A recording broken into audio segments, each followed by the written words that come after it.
मित्र-मैत्रिणींनो आणि भावी शिक्षकांनो, पोर्टल शिक्षक भरती संदर्भात 2 शासन निर्णयाच्या माध्यमातून तुम्ही पाहिलेलं आहे की 5 नवीन नियम भरतीमध्ये घेतण्यात आलेले आहेत, जे 2022च्या 17च्या भरतीमध्ये नव्हते. परंतु त्याच्यामध्ये इतके गैरसमज पसरवलेले आहेत आणि त्याच्यामुळे उमेदवारांमध्ये बिनकामाची धास्ती निर्माण झालेली आहे आणि त्यांचे हे गैरसमज दूर करण्यासाठीच हा व्हिडिओ आहे. शेवटपर्यंत बघा. तुमच्या मित्र-मैत्रिणींचा एखादा गैरसमज असेल तर नक्की दूर होईल.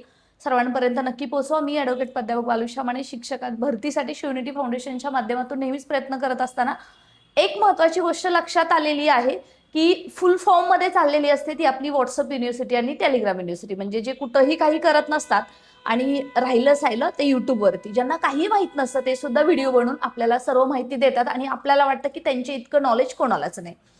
Late it be. Let move on the main topic. मित्रांनो, जे 5 शासन निर्णय आहे त्याच्यामधला एक आहे एक बिंदू एक भरती, दुसरा आहे लिमिटेड प्रेफरन्सेस. अनलिमिटेड असायला हवेत अशी तुमची मागणी आहे. आय नो दॅट, परंतु त्याच्यावरती सुद्धा आपण येऊयात. तिसरा आहे वयाच्या संदर्भातला. चौथा आहे मुलाखती राऊंडमधलं जे काही त्यांनी प्रपोर्शन दिलेलं आहे त्या संदर्भातला. आणि 5वा महत्वाचा मुद्दा आहे की प्राधान्य कुठल्या माध्यमाला त्याच्या संदर्भातला. या संदर्भातला कोणताही क्वेश्चन असेल तर व्हिडिओ शेवटपर्यंत बघा. आपलं व्हॉट्सअप टेलिग्राम जॉईन करा. या व्हिडिओच्या डिस्क्रिप्शन बॉक्समध्ये लिंक आहे. पहिला एक बिंदू एक भरती 2017-22च्या भरतीमध्ये आपण पाहिलेलं आहे की बऱ्याच जागा रिक्त झाल्या, त्यामुळे शासनाने अतिशय उत्तम निर्णय घेतलेला आहे. आपण सर्वजण याच्यासाठी फॉलोअप घेत होतो आणि आता ते पॉसिबल झालेलं आहे. याच्यावरती कोर्ट केस सुद्धा पडलेली आहे, परंतु सध्याच्या भरतीला त्याचा निकाल येईपर्यंत लगेच काही परिणाम होईल असं वाटत नाही. त्यामुळे सध्या तरी हा जो एक बिंदू एक भरती आहे त्याचा अर्थच असा आहे की एका उमेदवाराला 1 ते 12 पर्यंत असेल किंवा D.Ed पर्यंत जरी तो एलिजिबल असेल तर या भरतीमध्ये एकदाच संधी मिळणार आहे. फक्त याच्यामध्ये आपण शिक्षण विभागाकडे अशी मागणी करणार आहोत की वरून खाली राऊंड लावा, जसं की 9 ते 11चा पहिल्यांदा लावा आणि 6 ते 8 नंतर आणि 1 ते 5 नंतर, जेणेकरून कोणावरती अनजस्टिस होणार नाही. द सेकंड महत्वाचा मुद्दा आहे तो म्हणजे लिमिटेड प्रेफरन्स. जे 50चा कॅप लावण्यात आलेला आहे. आपण शालेय शिक्षण विभागाकडे अनलिमिटेडची मागणी केली असली तरी शिक्षण विभाग कोणतीही मान्य करणार नाही. तुम्ही करा, कारण लिमिटेड जेवढे दिलेले आहे त्याच्यावरती वाढ करू नका अशी मागणी मंत्रालयात होताना दिसते. म्हणूनच प्रेफरन्सेस वाढून देण्यात यावेत. आपण शिवनिटी फाउंडेशनच्या माध्यमातून मागणी केलेली आहे, जेणेकरून उमेदवारांना सुद्धा न्याय मिळेल आणि जागा सुद्धा खाली राहणार नाहीत. आणि याच्यामुळे थोडक्यात याला दुसऱ्या शब्दात बोलायचं झालं तरी जिल्हानुसार भरती आहे. उमेदवार ज्याला जिथं शक्य आहे त्याच जिल्ह्यात प्रेफरन्स देईल आणि याच्यामुळे जो सेफ स्कोर आहे तो 150 हवा, तो पहिल्यापासून सेफ होता, आजही सेफ असणार आहे. परंतु जो बिलो 1 to 40 आणि 100 पर्यंत आहे याच्यामध्ये खूप कल्याण आहे. त्यामुळे त्यांनी कोणाच्याही गोष्टींवरती विश्वास न ठेवता जे प्रेफरन्स वाढले तरी चालतील, परंतु अनलिमिटेड झाल्यावरती यांना नोकरीच्या कॉम्पिटिशनमध्ये सुद्धा टिकणार नाहीत, हे लक्षात घ्या. व्यवस्थित भरतीची प्रोसेस जर समजून घेतली तरी इझिली तुमच्या डोक्यात घुसणार आहे. आणि जो हायर मार्क्सवाला तो पहिल्यापासून सेफ होता तो आत्ताही सेफ असणार आहे.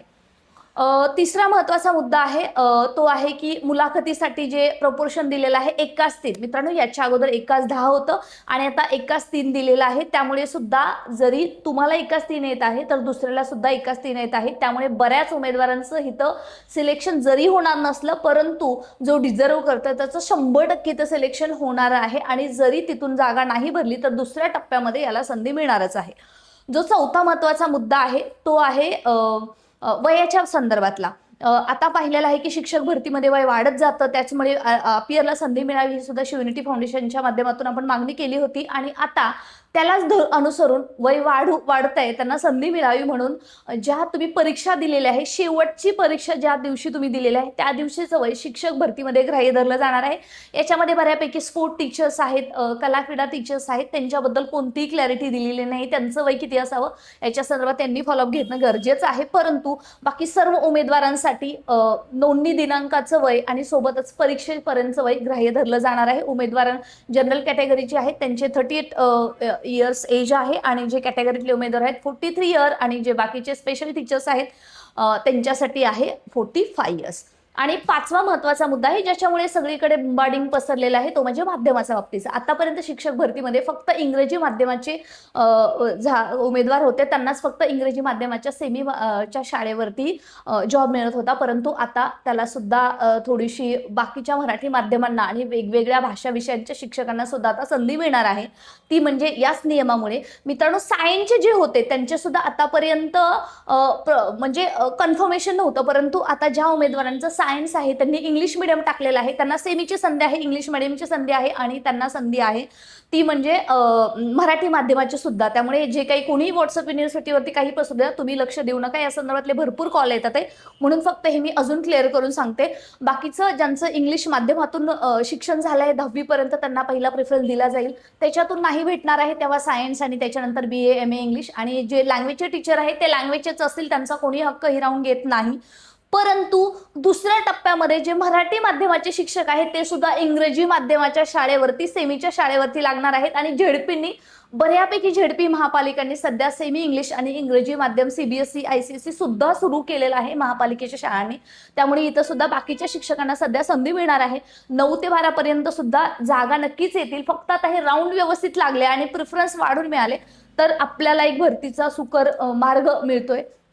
EWS CTET 5% सूटबद्दल लवकरच एखादं नोटिफिकेशन येईल. आणि जे प्रकल्पग्रस्त आहेत ज्यांचं किंवा समांतर आरक्षण आहेत त्यांच्या बाबतीमध्ये सुद्धा लवकरच आपल्याला काही नवीन निदर्शन सुद्धा आलेले दिसतील. आणि आपण पाहिलेलं आहे NCL असेल, अपियरला संधी असेल, EWS असेल आणि बाकीचे बरेच मुद्दे आहेत त्याच्यावरती आपण सक्सेसफुली पाठपुरावा केलेला आहे. आणि त्याच्या पद्धतीने शिक्षक भरतीमध्ये सध्या पेसा विभागाची जी फाईल आहे ते CM कडे अजूनही पेंडिंग आहे. त्याच्यावरती जर सिग्नेचर झाली तर हजारोनी जागा वाढणार आहेत.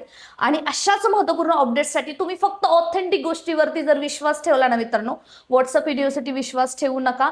अनलिमिटेड जर प्रिफरन्सेस जर मिळाले ना तर 140च्या खाली मेरिटच येऊ शकत नाही, अशा पद्धतीचं बोललं जातंय. तुम्हाला काय वाटतं ते नक्की लिहा. आणि हो, अशाच महत्त्वपूर्ण माहितीसाठी सबस्क्राईब करून नोटिफिकेशन ऑन करून सर्वांपर्यंत नक्की पोहोचवा. जय हिंद, जय भारत.